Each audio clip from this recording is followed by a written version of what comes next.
Good news, All You Need Is Love is really just two parts and a pretty simple overall rhythm.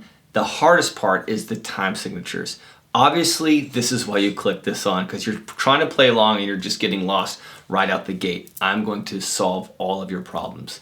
The reason why it's so tricky is because of the time signature movement that they're doing. They're kind of interchanging and playing with it, which is really wonderful, but it makes it very difficult for musicians like me who just want to play 4/4 and have a good time.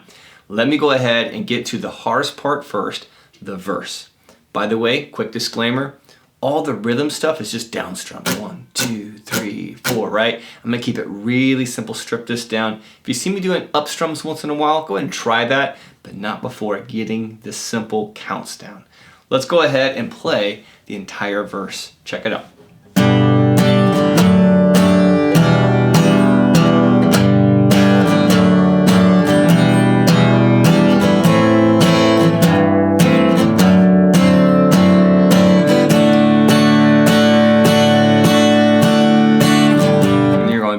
Okay, so if that felt weird to you, that's because it is a little weird. Let's break it down. I'm gonna go ahead and first give you the first three chords. It's a G major, this particular shape, and then it's officially a D sus4 over F sharp. Now you might hear other people say it's a different chord. That's the way I like it. It sounds great, so do it. That's a D sus4 over F sharp, and then you got yourself an E minor. Those are the first three chords. Got it? Awesome. Well, good news. The G is twice. The D sus4 over F sharp is twice. And the E minor though, 1, 2, 3, that's 3 times. You're gonna do that line twice. Here it is.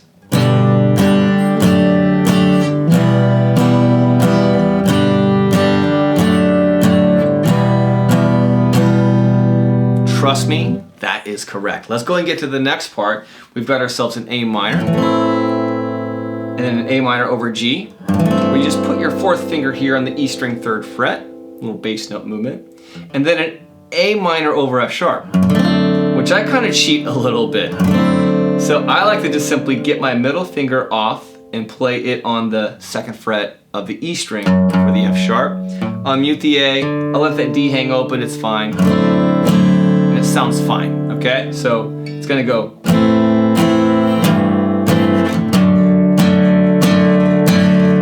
That's A minor twice, A minor over G twice, and then A minor over F sharp 4 times. 1, 2, 3, 4. So we're kind of back to Normalville, right? And then there's a D major, which does 7 times. 1, 2, 3, 4, 5, 6, 7. And that is your verse.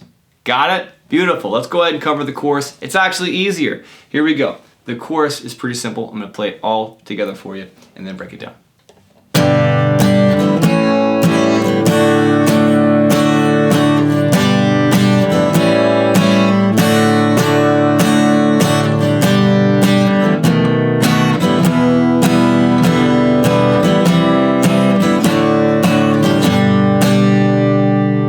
Okay, so that is the chorus. Again, if that felt weird, that's because it's just a little hair weird. That's way more normal though than the verse. So the G is twice. We got a G, by the way, G major, and A7. And then we got ourselves a D.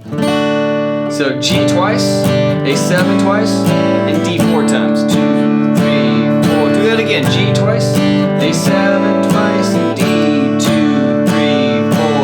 Third line's where it changes up. It goes G twice, B7 twice, to an E minor twice, lift that 3rd finger, and you got yourself an E minor 7 twice.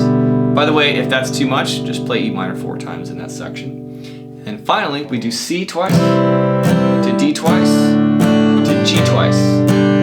Now, it's very important that that last chord is twice, that G is twice, because whenever you get back into the next part, the solo, the next verse, it's also a G. So if you mess up that count, if you just skipped ahead, you forgot that that last chord on the chorus is twice, or a half measure if you will, that's gonna really mess you up. So make sure you take all of what I'm saying, get it really dialed in, practice both parts separately, and then combine them. It's basically just A, B for most of the song. So that's it, you guys. That's all you need is love. Hopefully that helps. By the way, if I confused you in terms of talking about like how many and time signatures, I've actually got some good stuff on that. Time signatures is right there, and I hope to see you guys in that video right after this.